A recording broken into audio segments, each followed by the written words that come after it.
السلام عليكم ورحمة الله وبركاته. إن الحمد لله نحمده ونستعينه ونستغفره ونعوذ بالله من شرور أنفسنا ومن سيئات أعمالنا.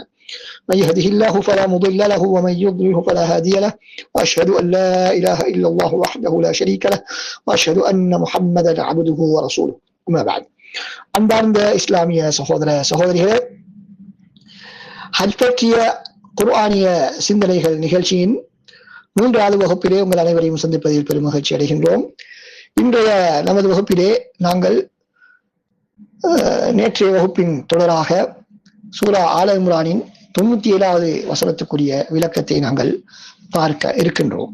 அதில் அல்லாஹ் தஆலா சொல்கின்றான், فيه آيات بينات مقام إبراهيم ومن دخله كان آمنا ولله على الناس حج البيت من استطاع إليه سبيلا ومن كفر فإن الله غني عن العالمين. அந்த முதல் கட்டப்பட்ட அந்த அல்லாஹ்வின் இல்லத்திலே, இறை இல்லத்திலே பல்வேறு விதமான அத்தாட்சிகள் காணப்படுகின்றன. அதிலே ஒன்றுதான் மகாமு இப்ராஹிம். இப்ராஹிம் அலைஹிஸ்ஸலாம் அவர்கள் ஏறி நின்ற அந்த இடம். வமன் தஹலஹு கான ஆமினா, மேலும் அதிலே யார் நுழைந்து விட்டார்களோ அவர்கள் பாதுகாப்பு பெற்று விட்டார்கள்.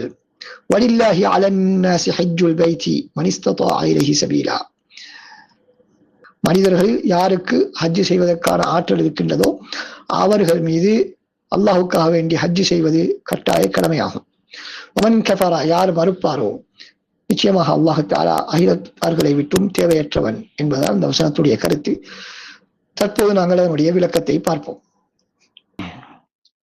அல்லாஹ் தஆலா சொல்கிறான், ஃபீஹி ஆயாத்தும் பையினாத், அந்த இல்லத்திலே, அந்த மக்காவிலே அமைந்திருக்கக்கூடிய அந்த இல்லத்திலே, வணக்கஸ்தலத்திலே, காபாவிலே பல்வேறு விதமான தெளிவான அத்தாட்சிகள் காணப்படுகின்றன. எதற்கான அத்தாட்சிகள்? அல்லாஹ்வுடைய ஏகத்துவத்தை காட்டக்கூடிய, அவனுடைய அருளை, அவனுடைய ஞானத்தை, அவனுடைய மகத்துவத்தை, அவனுடைய ஆற்றலை காட்டக்கூடிய பல்வேறு அத்தாட்சிகளை அது உள்ளடக்கி இருக்கின்றது. அதே போல அந்த பள்ளி வாயிலின் சிறப்பை உயர்த்தக்கூடிய, மகத்துவத்தை உயர்த்தக்கூடிய பல்வேறு அடையாளங்களும் அத்தாட்சிகள் அதிலே காணப்படுகின்றன. மேலும் அது இப்ராஹிம் அலைஹிஸ்ஸலாம் அவர்கள் கட்டிய ஒரு கட்டிடம், அவர்களால் நிர்மாணிக்கப்பட்டது என்பதற்கும் பல்வேறு அத்தாட்சிகள் அதிலே காணப்படுகின்றன. அதிலே சில அத்தாட்சிகள் சில அத்தாட்சிகளை அல்லாஹ் தஆலா அடுத்ததாக குறிப்பிடுகிறான். அதுதான் மகாமு இப்ராஹிம். மகாமு இப்ராஹிம், இப்ராஹிம் அலைஹிஸ்ஸலாம் அவர்கள் காபாவை கட்டிக்கொண்டு சொல்லும் பொழுதும் அவர்கள் அதன் மேற்பகுதியை கட்டுவதற்காக அவர்களுக்கு உயரம் போதாது என்பதனால் ஒரு கல்லை எடுத்து இஸ்மாயில் அலைஹிஸ்ஸலாம் அவர்கள் கொண்டு வந்து கொடுக்க, அதன் மீது ஏறி நின்று அவர்கள் என்ன செய்தார்கள்? காபாவின் உயர்ந்த பகுதிகளை கட்டினார்கள். அப்படி இப்ராஹிம் அலைஹிஸ்ஸலாம் அவர்களுடைய அந்த கால் பதிந்த அந்த கல் தான் மகாமு இப்ராஹிம் என்பதாக சொல்லப்படுகிறது. இன்னும் சில அறிஞர்கள் மகாமு இப்ராஹிம் என்று சொன்னால் இது அந்த கல்லை மாத்திரம் குறிக்க மாட்டாது, மாற்றமாக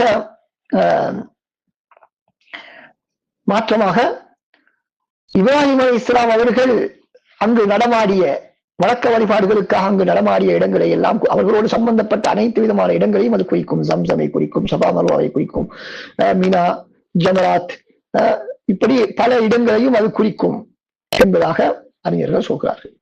எனவே மகாம் இப்ராஹிம் என்றால் 2 கருத்துக்கள். ஒன்று, இப்ராஹிம் அலைஹிஸ்ஸலாம் அவர்கள் காபாவை கட்டுவதற்கு ஏறி நின்ற கல், அல்லது அவர்கள் நடமாடிய, வணக்க வழிபாடுகள் செய்வதற்காக நடமாடிய அந்த இடங்கள், புனித ஸ்தலங்கள், இரண்டையும் அது குறிக்கும்.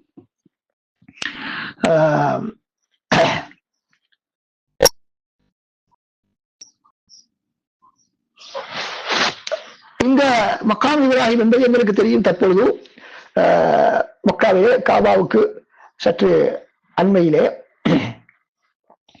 ஒரு கோல்ட் கலர் கிளாஸுக்குள்ளால் அது வைக்கப்பட்டிருப்பதை நாங்கள் பார்க்கின்றோம்.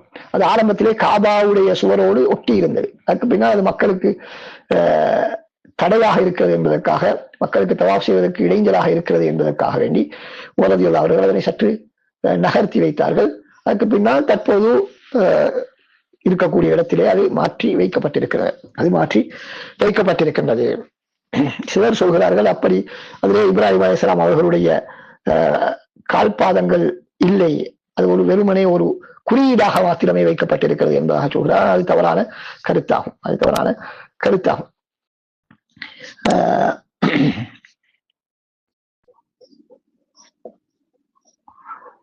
அடுத்ததாக அது ஏன் தவறான கருத்து என்று சொன்னால், அந்த காலத்தில இருந்து தற்காலம் வரைக்கும் அது தொடர்ந்தும் அது மகாம் இப்ராஹிம் என்பதாகத்தான் அது பயன்படுத்தப்பட்டு வந்திருக்கிறது. குர்ஆனிலே கூட அல்லாஹ் சுப்ஹானஹு வ தஆலா வத்தகிது மின் மகாம் இப்ராஹிம முஸல்லா என்று சொல்லக்கூடிய அந்த வசனம் இறங்கிய பொழுது ஸல்லல்லாஹு அலைஹி வஸல்லம் அவர்கள் அந்த குறிப்பிட்ட அந்த இடத்துக்கு பின்னால் தான் சென்று தொழுதார்கள். இப்பொழுதும் நாங்கள் அதற்கு பின்னால் தான் தவாஃபை முடித்துவிட்டு 2 ரக்காத்துகள் தொழுகிறோம். எனவே அந்த காலத்திலே இருந்து அது தொடர்ந்தும் நடைமுறையிலே இருந்து வரக்கூடிய ஒரு விடயம். இவை இடையிலே புதிதாக உருவாக்கப்பட்ட வெறுமனே குறியீட்டுக்காக வைக்கப்பட்ட ஒரு இடமல்ல, ஒரு விடயம் அல்ல என்பதை நாங்கள் புரிந்து கொள்ள வேண்டும். அடுத்ததாக அல்லாஹ் சுப்ஹானஹு வ தஆலா என்ன சொல்கிறான், அவன் தஹலஹு கான ஆமினா, அதிலே நுழைந்தவர்கள்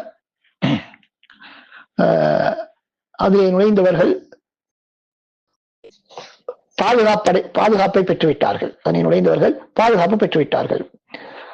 பாதுகாப்பு பெற்றுவிட்டார்கள் என்றால் நீங்கள் அதிலே யாராவது நுழைந்தால் அவர்களுக்கு எந்த விதமான தொந்தரவும் செய்ய வேண்டாம் என்ற கருத்தா, அல்லது அது யார் நுழைந்தாலும் அவர்களுக்கு எந்த விதமான ஆபத்துக்களும் ஏற்பட மாட்டாது என்ற கருத்தா, அது கட்டளையா அல்லது ஒரு செய்தியா, ஒரு தகவலா என்று அறிஞர்கள் முரண்பட்டிருக்கிறார்கள், கருத்து வேற்றுமை கொண்டிருக்கிறார்கள்.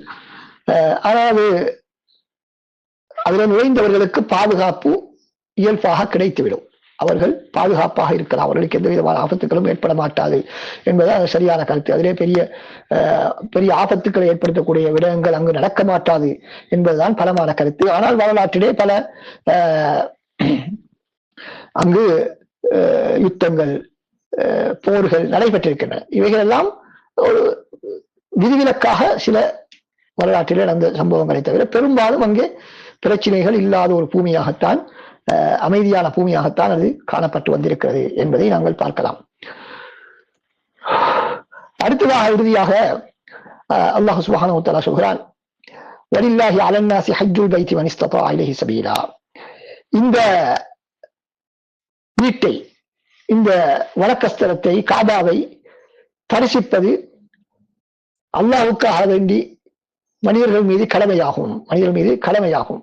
மனிதர்கள் என்று சொன்னால் யார்? மனிஸ்தபா இலைஹி சபீலா, யாருக்கு வாய்ப்பு இருக்குமோ அவர்கள், யாருக்கு சக்தி இருக்குமோ அங்கு சென்று வருவதற்கு அவர்களுக்குத்தான் கடமை என்று சொல்கிறார். அப்படி என்றால் வலில்லாஹி அலன் நாஸி ஹஜ்ஜுல் பைத்தி,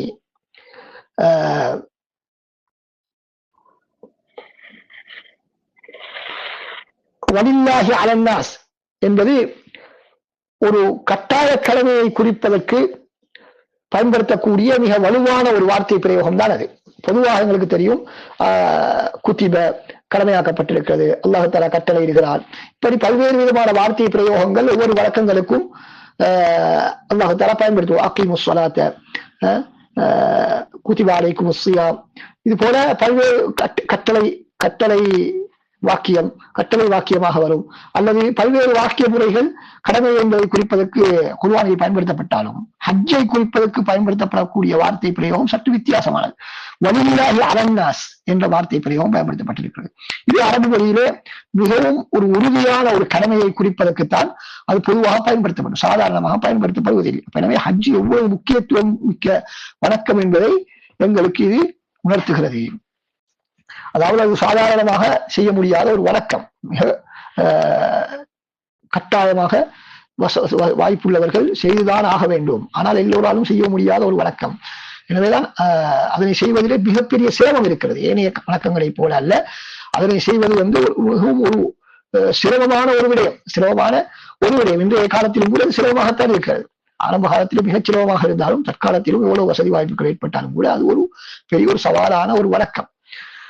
எனவே அல்லாஹ் தஆலா அந்த சவாலானதாக இருந்தாலும் சிரமமானதாக இருந்தாலும் பெரும் செலவையும் பெரும் சிரமத்தையும் உடைய ஒரு வணக்கமாக இருந்தாலும் அதை செய்துதான் ஆக வேண்டும் என்பதற்காக ஒரு வித்தியாசமான வார்த்தை பிரயோகத்தை பயன்படுத்தி இந்த கடமையை அல்லாஹ் தஆலா எங்களுக்கு உணர்த்துகின்றான். மனிஸ்ததா இலைஹி சபீலா, மனிஸ்ததா இலைஹி சபீலா என்று சொன்னால் என்ன? அதனை செய்வதற்கு சக்தி உள்ளவர்கள். சபீல் என்று சொன்னால் என்ன என்பதிலே நேரடியாக பார்த்தால் வழி, பாதை வழி, அதைத்தான் அது சபீல் என்றால் குறிக்கும். ஆனால் இந்த இடத்துல சபீல் என்று சொன்னால் என்ன? அவர்களுக்கு பல விளக்கங்கள் சொல்லப்பட்டிருக்கிறது. அந்த சென்று வருவதற்கான முழுமையான ஏற்பாடு, வாகன வசதி, அதை குறிப்பதாக சிலர் சொல்கிறார்கள். இன்னும் சிலர் அதில் சில ஹதீஸ்களும் வந்திருக்கின்றன. சபீல் என்று சொன்னால் ஏற்பாடு மற்றும் வாகனம், ஏற்பாடு மற்றும் வாகனம் என்பதாக ஹதீஸ்கள் வந்திருக்கிறார். அந்த ஹதீஸ்கள் அனைத்துமே பலவீனமான ஹதீஸ்கள், விமர்சனத்துக்குரிய ஹதீஸ்கள். அதே போல எப்படியோ சென்று வர முடியுமாக இருந்தால் போதுமானது என்று சொல்லக்கூடியவர்களும் இருக்கிறார்கள். அதே போல ஆரோக்கியத்தை தான் அது குறிக்கின்றது என்பதாக சிலர் சொல்கிறார்கள். இப்படி பல கருத்துக்கள் சபீல் என்ற வார்த்தைக்கு சொல்லப்பட்டாலும் சரியான பலமான கருத்தை நாம் தபரி ரஹ்மத்துல்லாஹி அவர்கள் சொல்கிறார்கள். ஏதாவது ஒரு வகையிலே ஹஜ்ஜுக்கு சென்று வரக்கூடியதற்கான வாய்ப்பு இருக்கக்கூடியவர்கள் சென்று வர வேண்டும். அது இப்படித்தான் என்று எங்களுக்கு சொல்ல முடியாது. அதான் ஒவ்வொரு காலத்திற்கேற்ப, ஒவ்வொரு சூழலுக்கேற்ப பொறுத்தது வேறுபடும். அது வேறுபடும். சிலர் சொல்வது போல கட்டாயம் வாகனம் இருந்தால்தான் ஹஜ்ஜுக்கு செல்ல வேண்டும் என்று சொல்ல முடியாது. உதாரணத்துக்கு வெளிநாடுகளில் உள்ளவர்களுக்கு அது பொருத்தமாக இருந்தாலும் கூட தற்காலத்தை பொறுத்தவரையிலே, உதாரணமாக சவுதி அரேபியாவிலே மக்காவுக்கு அண்மையிலே இருக்கக்கூடியவர்கள் யாருக்காவது வாகனம், உதாரணத்துக்கு நான் சொல்கிறேன், வாகனத்திலே செல்வதற்கான வசதி இல்லை ஹஜ்ஜி செய்வதற்கு. ஆனால் அவருக்கு நடந்து செல்ல முடியும். நடந்து சென்று ஹஜ்ஜை செய்ய முடியுமாக இருந்தால் எந்த விதமான பிரச்சனையும் இல்லாமல் சிறு சிரமம் ஏற்படும் தான், களைப்பு ஏற்படும். அப்படி இருந்தாலும் அவர்கள் அந்த ஹஜ்ஜை செய்ய வேண்டும். எனக்கு வாகன வசதி இல்லை என்பதற்காக அவர்கள் ஹஜ்ஜை செய்யாமல் இருக்க முடியாது. எனவே ஹஜ் செய்வதற்கு வாய்ப்பு இருக்கக்கூடியவர்கள், அந்த குறிப்பிட்ட 4-5 நாட்கள் மக்காவுக்கு சென்று அந்த ஹஜ்ஜுடைய கடமைகளிலே ஈடுபட வாய்ப்பு உள்ளவர்கள் அது எப்படியாலும் அதனை செய்ய வேண்டும். எனவே நாங்கள் ஒவ்வொருவரும் சிந்திக்க வேண்டும், என்னால் ஹஜ் செய்வதற்கான வாய்ப்பு இருக்கிறதா?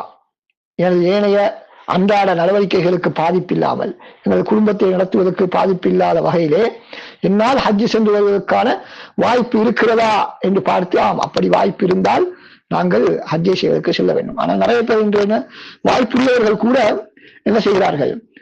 பெரிய வசதி வாய்ப்பு உள்ளவர்கள், பெரிய கோடீஸ்வரர்களுக்குத்தான் இந்த ஹஜ்ஜு கடமை, எங்களுக்கெல்லாம் அது ஹஜ்ஜு கடமை இல்லை. எங்களுக்கு அதற்கு முன்னால் வீடு கட்ட வேண்டிய தேவை இருக்கிறது, வாகனம் வாங்க வேண்டிய தேவை இருக்கிறது, நமது பிள்ளைகளை பெரும் பெரும் பாடசாலைகளை கல்வி கற்பிக்க, பெரும் கற்கை நெறிகளை கற்பிக்க வேண்டும் என்றெல்லாம் பணத்தை எல்லாம் ஒதுக்கி வைத்துவிட்டு ஹஜ்ஜி செய்யாமல் இருக்கக்கூடியவர்கள் நிறைய பேர் இருக்கிறார்கள். அவர்கள் ஒதுக்கி வைத்திருக்கக்கூடிய அந்த பணங்களை நாங்கள் பார்த்தால் அது ஹஜ்ஜி இலகுவாக பலருக்கு ஹஜ்ஜி செய்யக்கூடிய அளவுக்கு அவர்களுடைய சொத்து செல்வங்கள் இருக்கின்றன. அப்படி இருந்தும் என்ன செய்கிறார்கள்?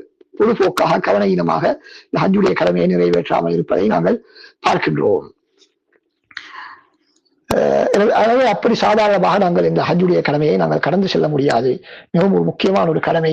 அதன் மூலமாக எங்களுக்கு நிறைய பயன்கள் இருக்கின்றன என்பதை இன்ஷா அல்லாஹ் நாங்கள் பின்னால் வரக்கூடிய வகுப்புகளில் நாங்கள் பார்க்க இருக்கின்றோம். எனவே யாருக்கெல்லாம் ஹஜ்ஜு கடமையோ, ஹஜ் செய்வதற்கான வாய்ப்பு இருக்கிறதோ அவர்கள் உடனடியாக அந்த ஹஜ்ஜை செய்துவிட வேண்டும் என்பதாக அறிஞர்கள் சொல்கிறார்கள். அதை தாமதிக்க கூடாது. ஏனென்றால் எதிர்வரக்கூடிய காலங்களில் என்ன நடக்கும்? அந்த வசதி வாய்ப்பு எங்களுக்கு இருக்குமா? நாங்கள் செல்லக்கூடிய பாதை ஆபத்தில்லாததாக, பாதுகாப்பானதாக இருக்குமா? இல்லை நிலைமை மாறுமா என்று இன்றைய உலக நிலைமை எங்களுக்கு தெரியும். எப்பொழுதும் எந்த வினாடியிலே மாறும் என்று யாராலும் சொல்ல முடியாது. எனவே கிடைக்கக்கூடிய அந்த வாய்ப்பை பயன்படுத்தி உடனடியாக நாங்கள் செய்துவிட வேண்டும் என்பதை நாங்கள் மறந்துவிடக் கூடாது. அவர்கள் ஹஜ்ஜு கடமையாக இருந்தும் ஹஜ்ஜை செய்யாமல் தாமதப்படுத்திக் கொண்டிருக்கக்கூடியவர்களை முனாஃபிகீன்கள் அவர்களுக்கு ஜிஸ்யா வரிப்பணம், காபிர்களுக்கு வரிப்பணம் விதிப்பது போல விதிப்பதற்கு அவர்கள் முயற்சித்தார்கள் என்பதாக எல்லாம் தகவல்கள் காணப்படுகின்றன. எனவே அந்த அளவுக்கு ஒரு பாரதூரமான ஒரு கடமைதான் இது. அடுத்ததாக யார் மறுப்பாரோ என்று சொன்னால், ஹஜ்ஜு கடமை இல்லை என்று யாராவது சொல்வார், ஹஜ் இஸ்லாத்திலே ஒரு கடமை அல்ல என்று யாராவது மறுத்தால் அவர் அல்லாஹ்வை மறுத்தவர் போன்றவர் ஆவார். இஸ்லாத்திலிருந்து வெளியேறி விடுவார். அவரை விட்டு அல்லாஹ் தஆலா தேவையற்றவன். அகிலத்தார்கள் அனைவரை விட்டுமே அல்லாஹ் தஆலா தேவையற்றவன் என்று இருக்கும் பொழுது இதனை மறுத்தவரின் பக்கம் அல்லாஹ்வுக்கு எந்த தேவையும் கிடையாது. அந்த ஹஜ் கடமை என்று ஏற்றுக்கொண்டாலும் பொதுபோக்காக அதனை செய்யாமல் இருப்பவர் அவர் காபிராகாவிட்டாலும் அவர் மிகவும் ஆபத்தான ஒரு நிலையிலே இருக்கிறார் என்பதை நாங்கள் புரிந்து கொள்ள வேண்டும். அது அவர் நன்றி மறந்தவர். அவர் இந்த கஃபரா என்று சொன்னால் நன்றி மறந்தவராக மாறிவிட்டார் என்ற கருத்து அந்த இடத்திலே அவருக்கு பொருந்தும். யாரு நன்றி மறந்தவர்களாக நடந்து கொள்வார்களோ, ஹஜ்ஜை செய்யாமல், ஹஜ் கடமை என்று ஏற்றுக்கொண்டும் அதை செய்யாமல் நன்றி கெட்ட முறையில யார் நடந்து கொள்வார்களோ அப்படியான அகிலத்தார்களை விட்டு அல்லாஹ் சுப்ஹானஹு வ தஆலா தேவையற்றவன் என்பதைத்தான் இந்த வசனம் எங்களுக்கு சொல்கிறது. எனவே அன்பார்ந்த சகோதரர்களே, இந்த வசனங்களின் அடிப்படையிலே ஹஜ்ஜுடைய முக்கியத்துவம், காபாவினுடைய முக்கியத்துவம் போன்ற விடயங்களை நாங்கள் புரிந்து கொண்டிருக்கிறோம். எனவே இவற்றை புரிந்து நாங்கள் அல்லாஹ் தஆலா மிக மிக முக்கியத்துவப்படுத்தி வலியுறுத்தி கூறியிருக்கக்கூடிய இந்த வழக்கத்தை நாங்கள் இஹ்லாஸோடு மன விருப்பத்தோடு நாங்கள் செய்வதற்கு முன்வர வேண்டும். அல்லாஹ் சுப்ஹானஹு வ தஆலா அனைவருக்கும் அந்த அவனுடைய இல்லத்தை தரிசிக்கக்கூடிய புனித பாக்கியத்தை தந்தருவாராக. وآخر دعوانا الحمد لله رب العالمين والسلام عليكم ورحمة الله وبركاته.